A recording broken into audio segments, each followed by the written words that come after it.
Good evening. At the start of a new Football League season and the start of a new career for Kevin Keegan. And what a reception Kevin got today at St James's Park, Newcastle. Newcastle United against Queen's Park Rangers, and that's coming up. And also tonight, Watford make their first appearance in the First Division, a match against Everton that produces what will surely be the freak goal of the season. And the goals from Brighton against Ipswich, and the latest news from Jim Rosenthal. As the new laws take effect, 2 men are sent off for professional fouls. There's a shock transfer request tonight from a Scottish international, and also the threat of a players' strike. We follow Ozzy Ardiles as he makes an emotional return to White Hart Lane, and there's a strong hint that he'll be back there permanently sooner than expected. Well, now our first action, and for that we go back to St James's Park for Newcastle United against Queen's Park Rangers, and what a day it promised to be for Tyneside. Our commentator up there, Roger Thames. The past frustrations and future hopes of Newcastle's success-starved fans are all wrapped up in that delirious welcome for Kevin Keegan. Because without a single ball of the new season being kicked, suddenly at St James's Park, they believe the glory days could well be back again. Such has been the impact of Kevin Keegan on Tyneside in the 10 days since he signed that single-handed he's transformed the middle-of-the-table second division club into the focal point of the opening day of the new season. And with more than £100,000 taken in extra season ticket sales, the club has already recovered its transfer fee. The presence of the FA Cup finalists, Queen's Park Rangers, has almost become an afterthought. They're once again promotion favourites, but they start this new campaign without 5 of their most influential players: Allen, Curry, Flanagan, Roeder and Wicks. So into today's hostile arena come Warren Neal, Ian Dawes, Ian Stewart, Gary Micklewhite and Tony Seeley. And that means John Gregory is the only Rangers player aged over 23. Newcastle United have 2 other new faces in their side, apart from Keegan, and both are signings from North East neighbours. Fullback John Craggs returns to his first club after 11 years at Middlesbrough, and the former Sunderland captain Jeff Clark will also add extra experience to the defence. The only real selection decision for Arthur Cox was in midfield, where Peter Cartwright is preferred to Kenny Wharton, who's the sub. But there's an enforced change in goal after Kevin Carr cut both arms on a glass door during the club's tour to Madeira, so Steve Hardwick is recalled to play his first senior game in nearly 2 years. This afternoon's referee is Trelford Mills from Barnsley. In some quarters the new season, they have been greeted with not a little pessimism about the health of the national game, but anyone here at St James's Park who has any doubt about what football can produce, well, these scenes tell it all. Queen's Park Rangers in all red, attacking the goal to our right. Newcastle United in the black and white stripes, just waiting for Kevin Keegan to get his first touch. There's Kevin Keegan, such pressure on him this afternoon. A player used to being in the limelight, but so much the centre stage of football today. Here's Cartwright.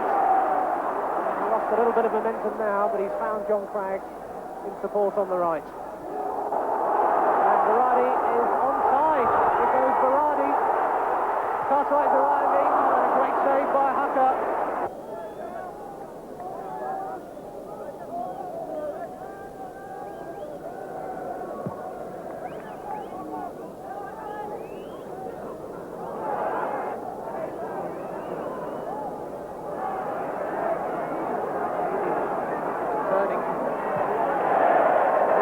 Stopping there, only by Wes Saunders.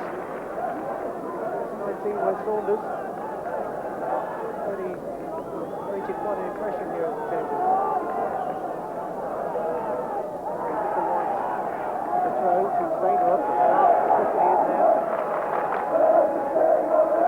Neil going, Stewart, Micklewhite.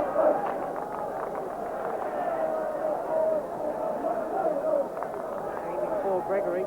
Away by Craggs, Stewart trying to get there. Berardi worrying Hazel. Micklewhite still there, charging down again. Today's the best out of Rangers youngsters so far. Hazel is up there, and John Craggs needed all his composure to knock that one over the bar. Again, the presence of Big Bob Hazel was a definite problem for the Newcastle defence. He's got the nod on. no chances. Generous applause there from the crowd was for the New England manager, Bobby Robson, settling into his seat. Keegan jumping with Pennick there. Martin trying to find Waddle out there on the left. And Warren Neal forced back rather deeper than he'd wanted, I think. And probably glad to have just conceded the throw-in, which is quickly taken. As Newcastle try to press forward. Saunders in there towards Berardi, but Hucker collects.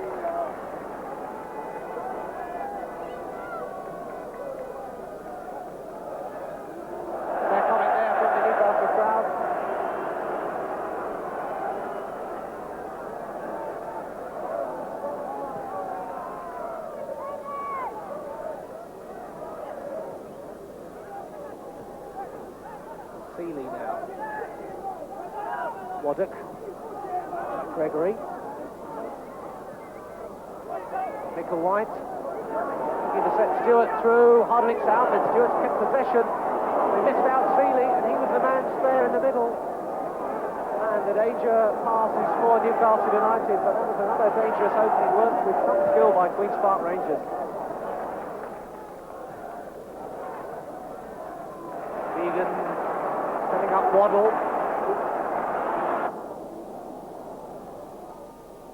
Berardi. He was onside. And I don't think even Berardi knew it.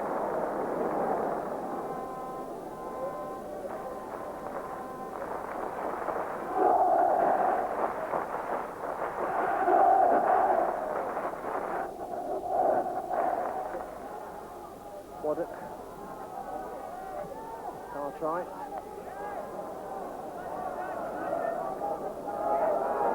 15 minutes gone in the second half, and still we await the first goal of the 82-83 season here at St James's Park.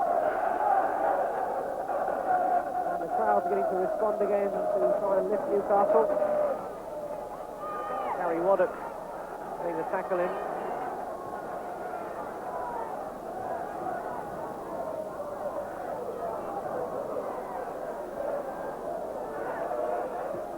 Forward. Keegan split. Berardi. Keegan again. Chance here for Keegan. He's done it. Keegan scores. And the James's Park goes absolutely wild. 15 minutes on. And Kenny Keegan celebrates his debut with a goal. The whole of time has been prayed for. The flick by Keegan first of all. The return ball from Berardi.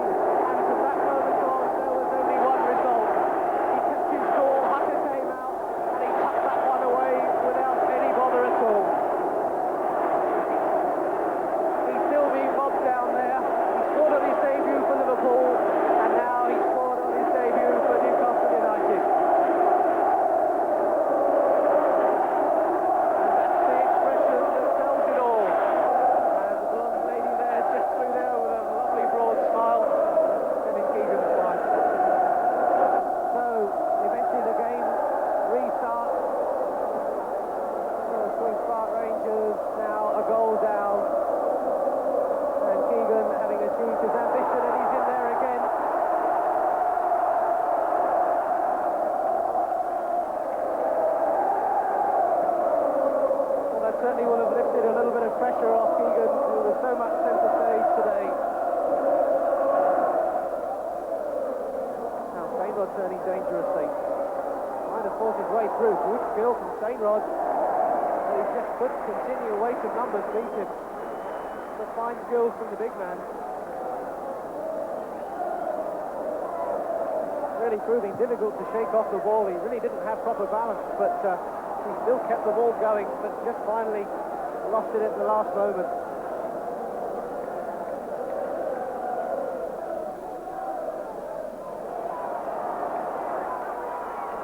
Waddle trying his luck on the right now. It's a poor one though, it's Ian Stewart away. And Stainrod now, good return ball. Stewart's continued. He's only got Seeley in the middle, a little bit of support arriving now, but he's had to check back. Stainrod now. Stewart with the cross. Away there by Craggs.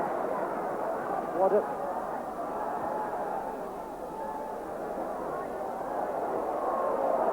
dangerous in defence. Fine shot from Gregory, and Steve Hardwick just about got his body behind that one, but what a good snap shot. Newcastle defence was living dangerously then. Never really convincingly cleared it. There was a missed kick by Haddock, and it fell to Gregory, and he blasted it. And Steve Hardwick just about held on. Now Mick Martin for Newcastle. And he's onside. Peter Cartwright. They've got three men spare here in the middle. They can get the ball in. Waddle. Oh, over the top. But great work by the keeper. And that really was a goal opportunity squandered by Newcastle. Three in a line there, onside. Cartwright was the man who sprung the trap originally. Played the ball into the middle. The first man there was Waddle, and over the top it went. But credit to Hucker, who came out to close him down. Balls to Keegan. He brings it down and finds Waddle in one movement.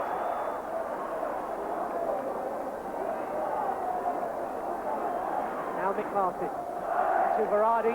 He's onside. But he couldn't take the chance.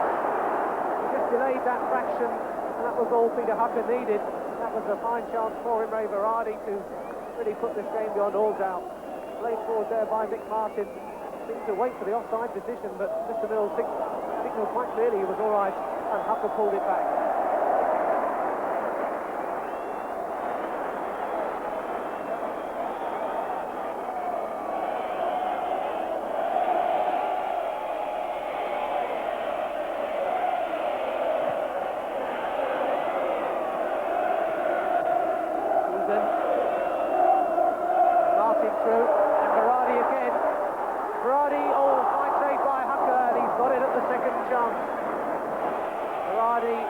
Whipping in the shot, and fine work there by Hucker.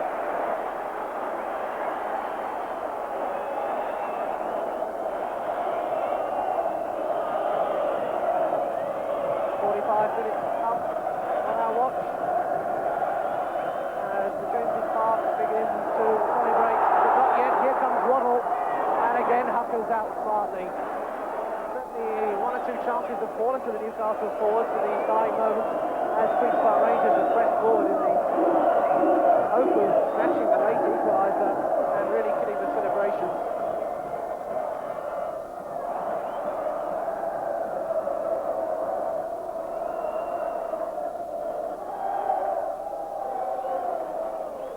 Waddle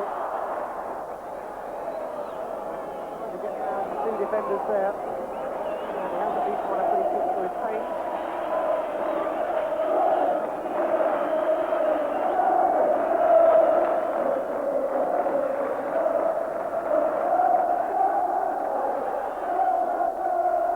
Going through, but again Hucker puts off his line.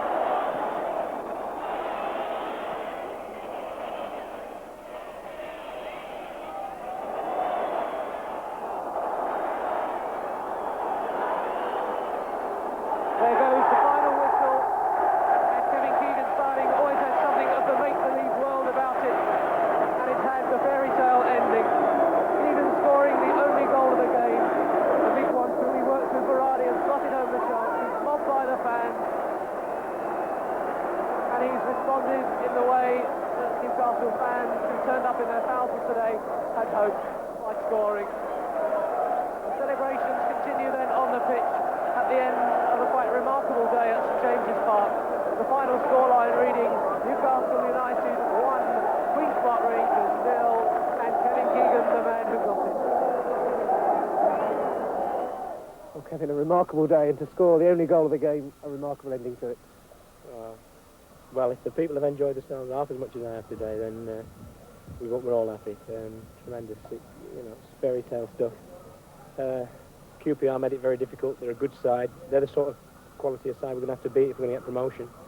And first half, I thought they deserved, if anything, to probably be in front. But once we got on top in the second half, we could have won 4 or 5 in the end. So we showed tremendous amount of character. I thought Jeff Clark at the back was unbelievable, and Craigsy and the young lads, they covered every bit of ground, which we can give them the experience, and if they can give us the legs, then we've got a recipe for success. So. What about the goal as well? Because it was very well worked with Ray Varadi. Well, you know, I hope, I said to Ray afterwards, he did brilliant for me, and I hope next week I can do the same for him. I flicked it on and just turned, and once he knocked it in the space, it was one against the keeper, and I think he did everything he could to make it difficult for me, but I just managed to squeeze it in, and the crowd sucked it in. You know, I only just tapped it, and they sucked it right in the net. It was a great feeling, and you know, it's one of those. I didn't want to come out of the crowd, just want to stay there forever. I was tired, you see. I was quite happy when the lad held on to me. I said, keep holding me, whatever you do. Can I just take you back to the entrance into the St James's Park Arena? What really was going through your mind when you walked out onto the pitch? Well, obviously, people had said all week, you know, you're never going to know anything like this. So I knew it was going to be something special, but it surprised me even more than I thought it would. Yeah, incredible noise, you know, deafening. And the amazing thing about St James's Park, compared with other grounds, is that in Liverpool you get it from the Kop, but at St James's Park it comes from everywhere. So it's like stereo almost, you know, with 4 speakers. I've never known anything like it. Obviously, when Malcolm made his debut 11 years ago, we're playing against him. You try and shove it out your mind, but when you know the 4 year, it's a different thing. And they won us the game in the end. They kept us going when we needed it. We didn't have a particularly good first half, but as I say, that's what great support is all about. They can win you games that sometimes you don't deserve to win. So Kevin Keegan has got them going. One important fact, the crowd today at St James's Park was 36,185, and their last home game last season was 9,447. That's an increase of some 27,000 fans, and you can be sure that they're going to be back for more. Well, someone who was there but didn't have to pay was the England manager, Bobby Robson, no doubt taking a check on the Keegan fitness. And afterwards, Bobby said, Kevin has taken his goal today like a true international player.